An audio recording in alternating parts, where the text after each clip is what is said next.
ಈ ಚಂಡೀ ಯಾಗದಿಂದ ಅನೇಕ ವಿಧವಾದಂತಹ ಫಲಗಳನ್ನು ಪಡೆಯಬಹುದು. ಸ್ವತಃ ಆ ಜಗನ್ಮಾತೆಯೇ ಆ ಸಪ್ತಶತಿಯಲ್ಲಿ 12ನೆಯ ಅಧ್ಯಾಯದಲ್ಲಿ ಆ ಸಪ್ತಶತಿ ಪಾಠದ ಮಾಹಾತ್ಮ್ಯವನ್ನು ಸ್ವಯಂ ಹೇಳ್ತಾರೆ. ಈ ಸಪ್ತಶತಿ ಪಾಠವು ಎಲ್ಲಿ ನಡೆಯುತ್ತದೋ ಅಲ್ಲಿ ನನ್ನ ಸಾನ್ನಿಧ್ಯವಿರುತ್ತದೆ, ಅಲ್ಲಿ ಯಾವುದೇ ವಿಧವಾದಂತಹ ಉಪದ್ರವಗಳು ಬರುವುದಿಲ್ಲ, ಎಲ್ಲ ಸಂಪತ್ತುಗಳು ಅಲ್ಲಿಗೆ ಬಂದು ಒದಗುತ್ತದೆ, ಯಾವುದೇ ಶತ್ರುಬಾಧೆ ಅಲ್ಲಿ ಇರುವುದಿಲ್ಲ. ಆ ತಾಯಿ ಸ್ವತಃ ಹೇಳ್ತಾಳೆ. ಅದಕ್ಕೆ 12ನೇ ಅಧ್ಯಾಯಕ್ಕೆ ಭಗವತಿ ವಾಕ್ಯಂ ಅಂತ ಹೆಸರು. ಆ ಅಧ್ಯಾಯ ಇಡೀ ಆ ಭಗವತಿ ಮಾತು. ಹಾಗಾಗಿ ಆ ಅಧ್ಯಾಯ ಇಡೀ ಇದಕ್ಕೆ ಭಗವತಿ ವಾಕ್ಯಂ ಅಂತಲೇ ಹೆಸರು.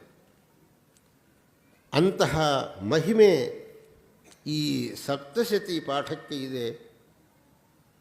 ಅದಕ್ಕೆ ನಮ್ಮ ಹಿಂದಿನವರು ಈ ಸಪ್ತಶತಿ ಪಾಠವನ್ನು ಪಾರಾಯಣೆ ಮಾಡಿದರೆ ಎಲ್ಲ ವಿಧವಾದಂತಹ ಆಪತ್ತುಗಳಿಂದ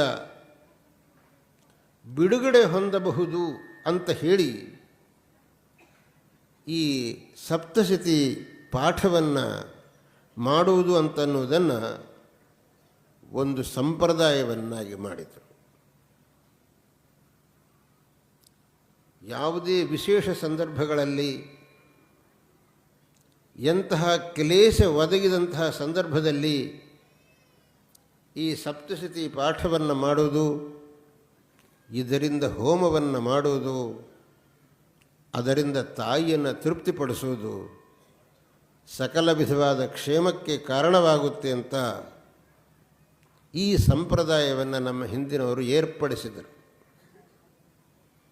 ಇದರಲ್ಲಿ ನವಚಂಡಿ, ಶತಚಂಡಿ, ಸಹಸ್ರಚಂಡಿ, ಅಯುತಚಂಡಿ ಎಂಬುದಾಗಿ ಪ್ರಭೇದಗಳು ಇವೆ. ಅವರವರ ಶಕ್ತಿಯನ್ನು, ಯೋಗ್ಯತೆಯನ್ನು, ಸೌಕರ್ಯವನ್ನು ಅನುಸರಿಸಿ ಅವರವರು ಆಯಾ ಯಾಗವನ್ನು ಮಾಡಿಸಿ ಶ್ರೇಯಸ್ಸನ್ನು ಪಡೆಯಬಹುದು ಎಂಬುದು ಶಾಸ್ತ್ರದ ಆಶಯ.